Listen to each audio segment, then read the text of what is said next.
Salah satu drama tari klasik yang diperkirakan muncul sekitar abad ke-15 di Bali adalah Gambuh. Gambuh merupakan kesenian yang kaya gerak-gerak tari sehingga dipandang sebagai sumber tari klasik Bali. Gambuh yang lakonnya bersumber dari cerita Panji merupakan teater total yang di dalamnya terdapat jalinan unsur seni suara, seni tari, seni kerawitan, seni sastra dan sebagainya. Gambuh umumnya dipentaskan dalam ritual keagamaan Hindu, diiringi dengan gamelan penggambuhan yang berlaras pelog saih pitu. Tokoh-tokoh yang biasa ditampilkan dalam Gambuh diantaranya Condong, Kakan-Kakan, Putri, Arya, Panji atau Patih Manis, Prabangsa atau Patih Keras, Prabu, Demang, Temenggung, Turas, dan Penasar. Dalam memainkan tokoh-tokoh tersebut, semua penari umumnya berdialog menggunakan bahasa Kawi, kecuali tokoh Turas, Penasar, dan Condong menggunakan bahasa Bali. Salah satu penari Gambuh yang memerankan Prabu Lasem adalah Iwayan Wetre. Selain penari Gambuh, pria kelahiran 21 Maret tahun 1964 ini juga penari topeng, pandung bahkan sangging, seperti membuat wadah, bade, petulangan, dan sebagainya. Seperti apa laku kesenian pria asal Banjar Batu Sepih, Desa Adat Sumampan, Desa Kemenuh, Kecamatan Sukawati, Gianyar ini? Ikuti Taksu Bali TV berikut. Iwayan Wetre lahir di lingkungan keluarga seniman. Ayahnya adalah seorang dalang wayang kulit, penari topeng dan sangging yang cukup terkenal pada zamannya. Darah seni itulah yang rupanya mengalir deras ke diri suami Niketut Wiarti ini. Maka tak heran, Wetre pun sangat tertarik pada seni sejak usia muda. Bahkan di usia sekolah menengah pertama, yaitu di SMP Belah Batu, ayah dari Iwayan Witsucite, Nimade Ranita Pulindari, dan Niputu Acutia Kesa Radavena ini sudah menguasai sejumlah tari lepas. Kemudian sempat menghimpun teman-teman sekolahnya untuk membentuk kesenian dak dan jangker. Kiprahnya di bidang seni saat remaja itu berlanjut hingga SMA.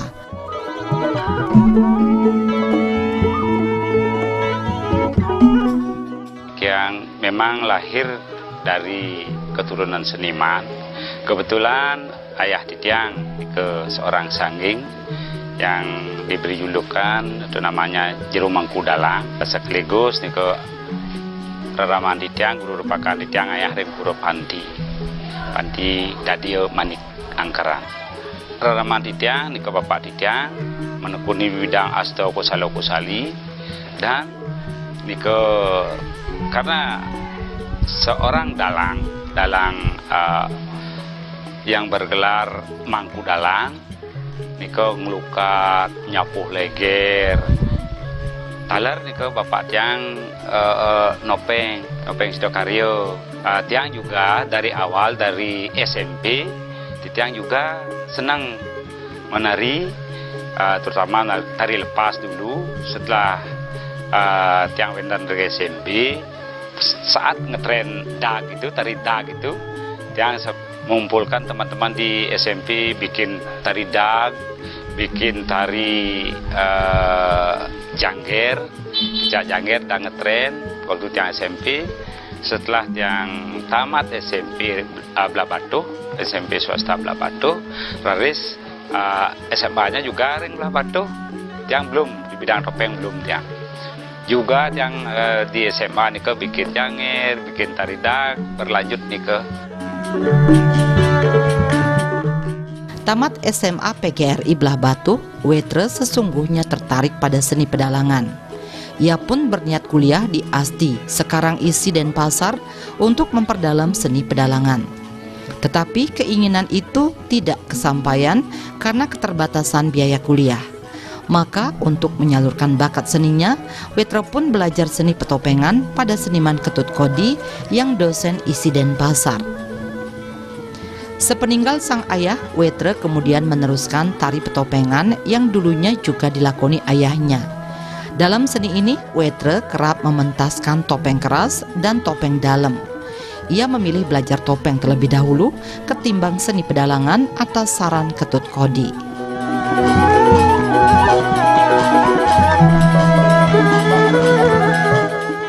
Nah, setelah yang tamat SMA, berjelang nih ke kurang lebih 3 tahun lah. Tiang maunya tamat SMA karena tiang tertarik dengan pedalangan dulu. Tiang berteman dengan Pak Tut Kodi, senior tiang ke Pak Tut Kodi yang dari Banjarmukti Singapadu. Tiang selalu ragane sering ring bapak tiang mencari ilmunya. Bapak tiang nak senang ring api wastane sastra Bali terutama. Pak Tut Kodi selalu datang ke sini waktu ragane ring kokar. Sudah itu ragane ring asti tiang tamat SMA maunya masuk asti cuman karena tidak ada biaya, akhirnya tiang ring Pak Tut Kodi nebeng, artinya karena tidak punya biaya tiang melajah nopeng ring Pak Tut Kodi. Punya tekad dan ada 2 pilihan, kita ambil pedalangan atau ambil topeng itu dulu. Menurut senior tiang Pak Kodi, kalau kita sudah dapat di bidang topeng, karena topeng itu dia bergerak di lapangan, bersuara, itu lebih sulit dari pedalangan. Makanya saya diberi yang lebih sulit dulu. Kalau lari ke dalang itu dia diam, tinggal olah vokal saja. Akan nanti wayan lebih gampang untuk larinya ke dalang, itu dia bilang itu. Akhirnya tiang ikuti nasihatnya Pak Tut Kodi dan pernah dulu semasa bapak saya kebetulan tapel tiang sempat terbakar semua, pias tiang terbakar. Akhirnya kembali lagi dibuatkan oleh almarhum bapaknya Pak Kodi, Pak Tangguh. Itu semuanya bikinan beliau sampai saat ini masih. Itu dah, biar ada yang melanjutkan, biar tidak sia-sia itu. Makanya saya berniat sekali untuk melanjutkan tetamian, istilahnya tetamian penglingsir, biar ada ya yang melanjutkan, terutamanya angin ngayah. Kalau tiang niko tujuannya ngayah tanpa imbalan tidak apa-apa. Bukan kalau untuk komersial tiap yang rasa belum mampu, tapi untuk ngayah tiang siap. Kalau tarinya Pak Tut Kodi saja, kalau dialognya kita banyak. Bapak Madisijo yang ada di Bono, kita ada Pak Topeng yang dari Batu Haji, Pak Balik namanya. Kalau kita masalah dialognya harus banyak belajar dari teman-teman yang berjalan duluan. Walaupun dia Dorinan Kiragom belajar, tapi kemampuannya mungkin saja ada, kita juga bisa belajar dari dia. Semandung paling-paling kita untuk ayah-ayahan Riki saja.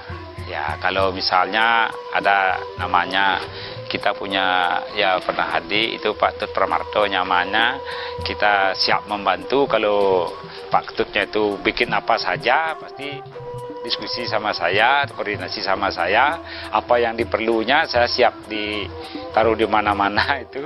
Jadi begawan boleh, jadi apapun boleh. Kalau bikin sendera tari jadi dalangnya pun mau gitu.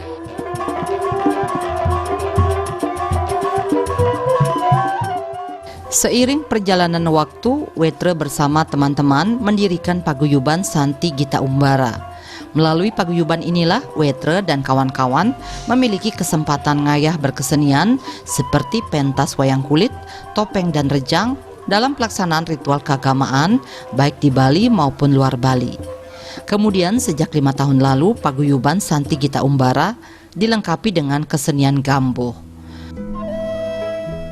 Agar kesenian ini makin diminati generasi muda dan khalayak umum, drama tari gambuh yang dibangun tersebut diiringi kerawitan Semara Pegulingan. Tentu sedikit berbeda dengan gambuh pada umumnya yang diiringi dengan gamelan penggambuhan yang berlaras pelok saih pitu dengan ciri khasnya seruling panjang. Di samping itu penggunaan Semara Pegulingan dinilai lebih manis kedengarannya. Modifikasi dalam hal iringan gambuh diharapkan lebih mendekatkan drama tari klasik ini dengan kalangan muda. Memang selama ini penabuhnya sudah ada dari kalangan anak-anak. Diharapkan ke depan regenerasi penari gambuh pun terus terjadi sehingga kesenian gambuh tetap lestari. Ia juga yakin kesenian gambuh akan makin berkembang karena Skegambuh Paguyuban Santi Gita Umbara berasal dari sejumlah daerah seperti Bangli, Gianyar, dan Denpasar. Otomatis akan makin meluas. Kesulitan memerankan Prabu Lasem dalam gambuh diakui hampir tidak ada selama ini. Kekompakan dengan tokoh Raden Panji dan penabuh penting dimatangkan sebelum pentas agar tidak ada misgerak dan misdialog dalam pementasan.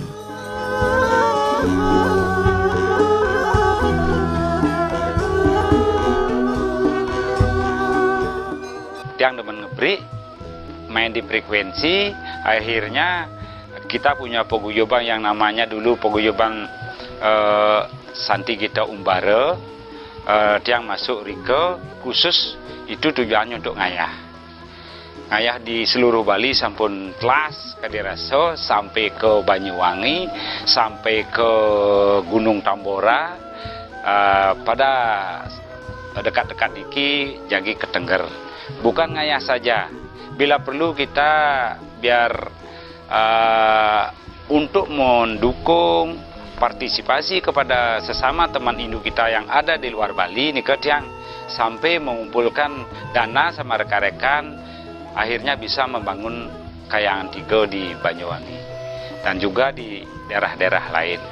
Nah, kenapa yang masuk ke paguyuban niko? Karena paguyuban niko tujuannya sosial, ngayah dimanapun.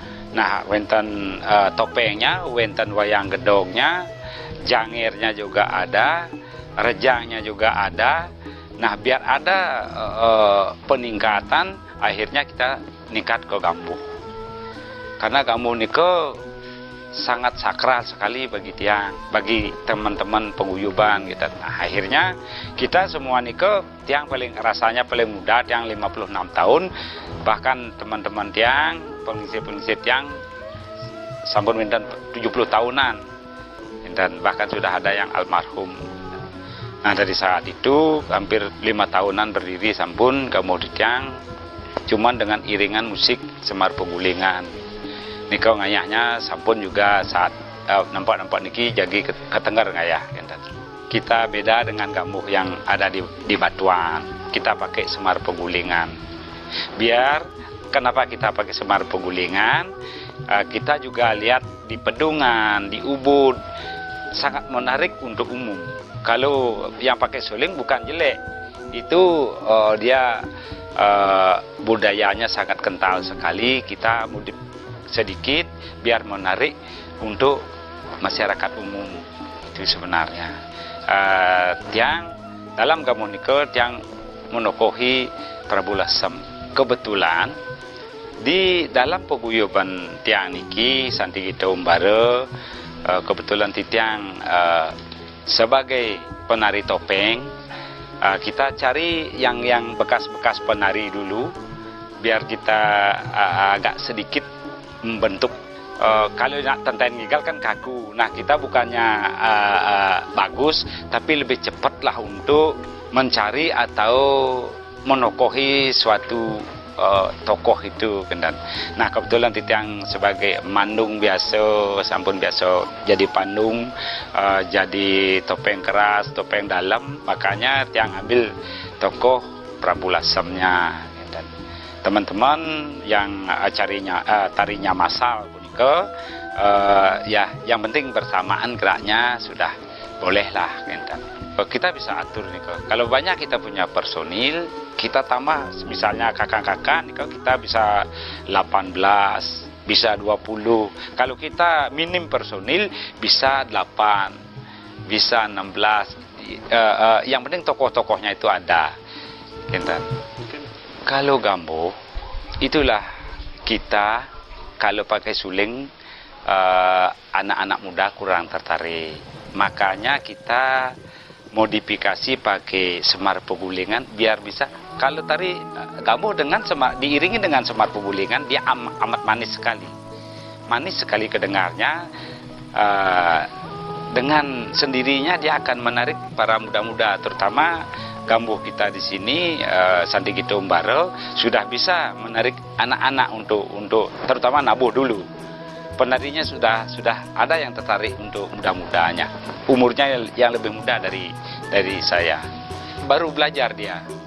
Ya, kalau penabuhnya sudah. Untuk tarinya belum bisa kita, karena dia akan dalam sekolah pasti akan diwujudkan. Siapa yang akan menyambung itu kebudayaan kita kalau tidak kita pintar-pintar mengolah bagaimana caranya untuk memancing kaum muda itu biar bisa dia bergabung di gambuh. Kalau di sini kita sangat apresiasi dengan anak muda, terutama dia menabuh sudah senang. Dan juga kalau ngayah di pura-pura itu janganlah dibilang lagi tidak canggung-canggung untuk ngayah apa saja gitu. Kita apresiasi kepada muda-muda di Adat Sumampan ini, terutama kita sekarang tinggal bagaimana caranya biar mau ikut gambuh gitu. Strategi kita tidak begitu sulit lah. Kita terutama ajak kita ngayah kemana-mana dulu. Seperti sekarang kita sudah kita ajak juga ngayah ke Tengger. Itu dia dengan otomatisnya dia akan kena imbasnya. Dia mulai senang dia untuk mengembangkan, meluaskan. Ini gambuh niki bukan di pesertanya dari Desa Adat Sumampan saja, bukan. Kita ada dari Bangli, ada dari Denpasar penabuhnya, penarinya ada dari Tegalalang, dari Gianyar juga ada, dari Bangli juga ada, kita gabung. Berarti kan secara otomatis ya sudah meluas. Kesulitan sebagai perbulasam sih tidak terlalu banyak. Kita cuma nyetelnya sama penabuhnya. Kalau memang kita sudah kompak sama penabuh sih tidak ada kesulitan. Dan kita nyetelnya sama yang ada namanya Raden Panji.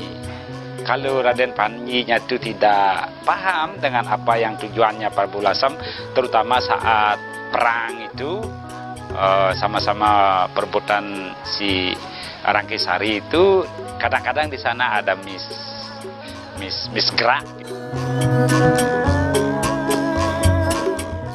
Wetre juga berharap kesenian gambuh yang dibangun itu makin lestari dan mendapat pengakuan dari pemerintah serta masyarakat. Karena itu pihaknya membuat Pramana Patram yang saat ini sedang menunggu proses penerbitan sertifikatnya. Menurut Wetre, taksu berkesenian itu sangat penting. Karena itu, selain selalu mengasah kemampuan, mohon anugerah kepada Yang Maha Kuasa merupakan suatu keniscayaan agar penampilan dalam pementasan selalu bertaksu.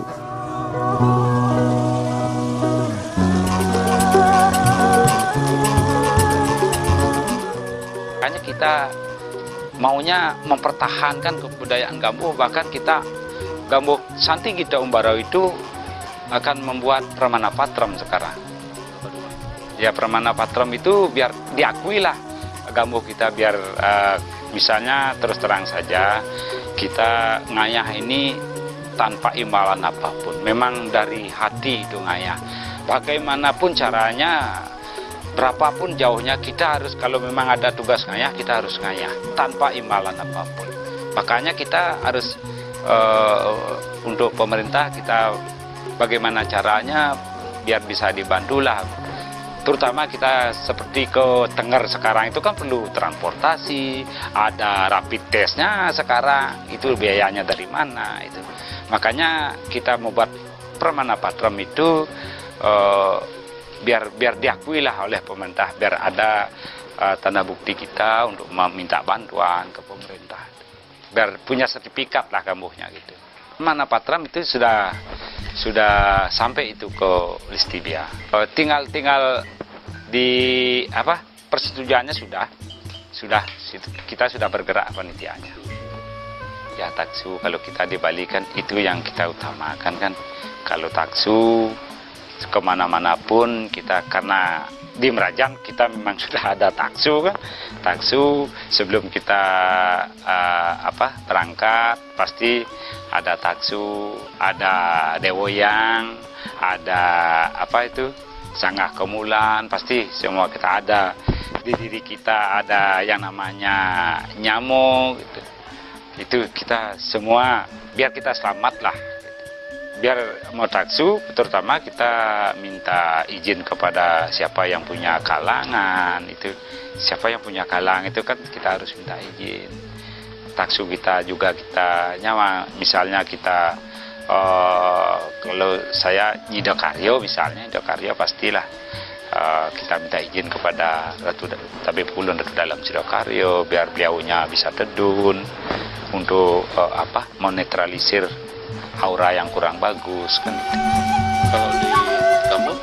Kalau kamu juga di apapun pementasan itu kalau berkaitan dengan upacara kita tidak boleh main-main, harus gini, memang harus undang beliaunya taksu kita dan ada nyamuk-nyamuk kita yang ada di dalam ini biar menjaga keselamatan kita.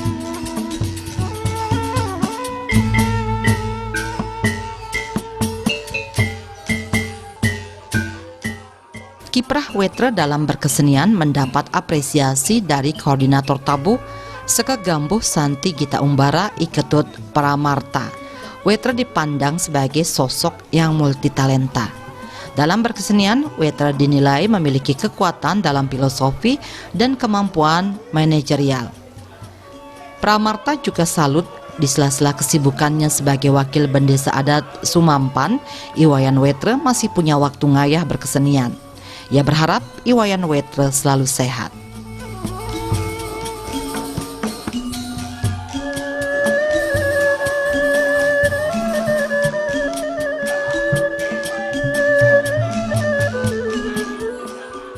Buat yang Pak Wayan Wetre ini adalah salah satu tokoh penting di desa adat Sumampan ini karena dia multitasking, dia multi talenta. Sehari-harinya sebelum Covid dia kan aktif di pariwisata. Jadi dia bisa seni bisa, kemudian di kegiatan adat juga bisa. Sekarang dia jadi prajuru bendesa. Kemudian seperti yang bilang tadi dia dulu aktif di dunia pariwisata, dia jadi bisa adaptif. Kalau ada acara, ada gelaran upakara itu di desa adat di Puro, gampang dia bergerak karena dia terbiasa dengan teamwork, birokrasi juga bisa. Jadi buat yang dia adalah tokoh yang ideal untuk ada di sebuah komunitas di Bali karena dia bisa semua, hampir bisa semua. Kalau di kesenian dia kan kuatnya di ini. Kalau menurut yang dia kuatnya di filsafat mungkin, kemudian sastra juga lumayan kuat menurut yang, artinya setiap apa yang dia tampilkan, apa yang dia tunjukkan itu ada filosofinya, ada dasar pemikirannya. Jadi tidak asal tampil begitu aja. Menurut yang itu yang menarik, itu yang dia kuatkan karena ya Pak Wayan Wetre itu lahir dari seorang yang juga multi talenta. Beliau adalah juru mangku rengkung namanya. Itu adalah seperti lontar hidup. Dia adalah, kalau tiang bilang dia adalah maha guru buat ya. Maha guru mungkin berlebihan, tapi referensi dia banyak. Saya ambil tindakan dia sebagai referensi dalam hidup dia. Kalau di Gambuh itu sendiri sebenarnya sosok Pak Wayan Wetre itu lebih unggul di dalam kepemimpinannya. Kalau di dalam tokoh Prabu Lasem yang dia bawakan itu kan hampir biasa aja karena dia kan penari topeng juga. Penari topeng, jadi tokoh yang dia bawakan Prabu Lasem itu tidak terlalu menarik buat ya. Yang menarik di posisi tokoh dia posisi dia di Gambuh adalah leadership-nya. Dia mengorganisir, mengkoordinir karakter orang itu yang menarik Pak Tiang. Gambuh itu kan cerita yang kita tampilkan tuh dari cerita Panji ya. Iya, si Pak Wayan Wetra itu kuatnya di sana, bukan hanya di Gambuh, di kesenian yang lain juga. Yang rasa dia dapat modal itu adalah dari orang tua ya, orang tuanya Jero Mangku Dalang itu yang banyak punya lontar-lontar lontar suci dulunya, yang orang banyak belajar sini, kemudian paling tidak dia pasti dengar. Yang rasa dia dapat banyak ilmu dari sana.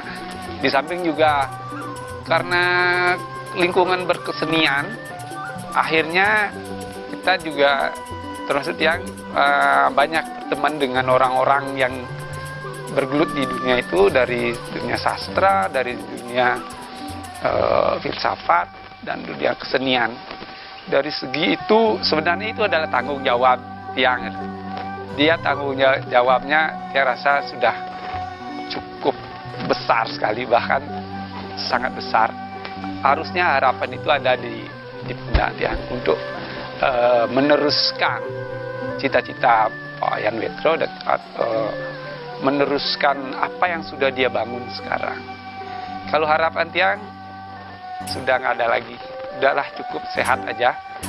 Harapan itu sebenarnya ada di pundak generasi yang selanjutnya. Pemirsa, demikian kiprah Wayan Wetra dalam berkesenian. Semoga menginspirasi.